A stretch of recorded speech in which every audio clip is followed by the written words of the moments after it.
Hello, it's Gary Hewitt here from ThoughtKnox, and I'm off script today. I don't have the teleprompter.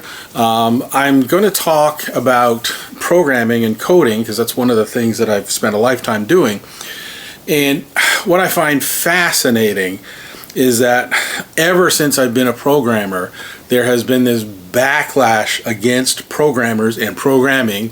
You see the no-code movement all the time. And what I find fascinating about it is, I've been programming for I think 40 years, and that no-code movement has been there all along. So there's a great deal of resistance to code. And what I find extremely interesting right now is as we enter the dawning of the age of AI, that this no-code movement really seems to be kicking in strong, as if it's kind of won the game. Now, I'm currently writing, this is interesting, I'm currently writing massive AI prompts. And the thing that occurs to me is that this is still coding. It's just in a completely different language. We've used coding languages because languages just kind of abstract something into words with known meanings, so that you have predictable outcomes. So all a computer program does is we have specific words, we have syntax, we have ways of putting them together such that the outcome is predictable. And what's happening with AI is that you can put some stuff together. The output is good, but not predictable. Until you give lots of context, lots of structure, you're very much explaining in great detail what you want the AI to accomplish, then you have a chance of getting it to become predictable. And there's predictability and repeatability, sort of two sides of the same coin.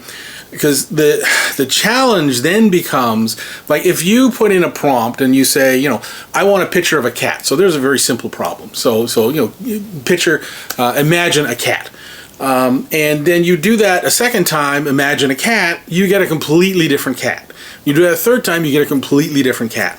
So if you want to enter the world of programming and you have, you say, this is incredibly simplistic because it doesn't work this way, at least not yet.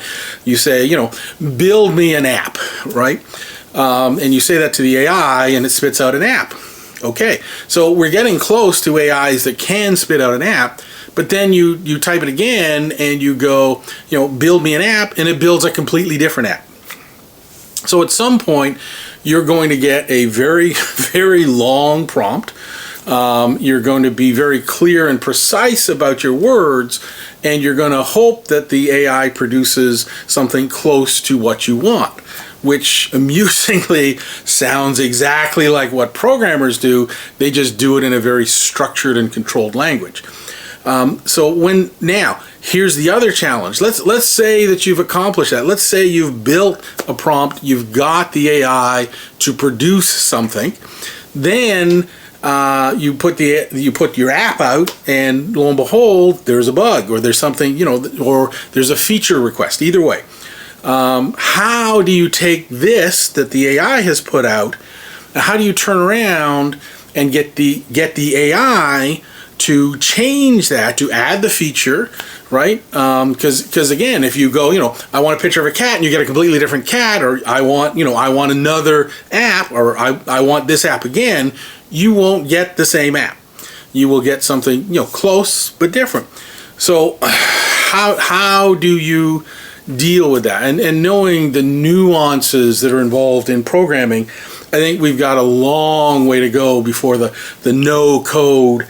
I don't know that the no code will ever exist, because all we're doing is starting to code, in a language that historically has been absolutely terrible for precision. And it's interesting because every domain And as a programmer, one of the things I say is I eat domains for breakfast, because you can learn everything imaginable about a programming language. You can't write a line of code until you understand somebody else's world, because the reason you write code is to abstract somebody else's world. So without that abstraction, without understanding another domain, your code is useless. So another domain, every domain of knowledge has very specific, very precise use of words. So if you were a doctor, you don't use bone, you use femur or tibia, because those are very precise words to mean precise things. And every domain of knowledge has their precise terminology, their precise words, so that they can convey precise meaning efficiently.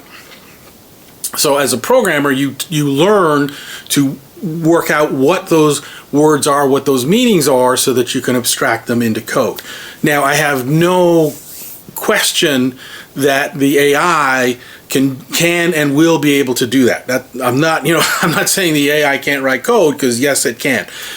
What I'm saying is that if we're going to use the AI, we're still going to have to learn other domains, and we're still going to have to learn precise language so that we can, in fact, get predictable results out of the machine. So you put X in, you get Y out, and Y is a known quantity.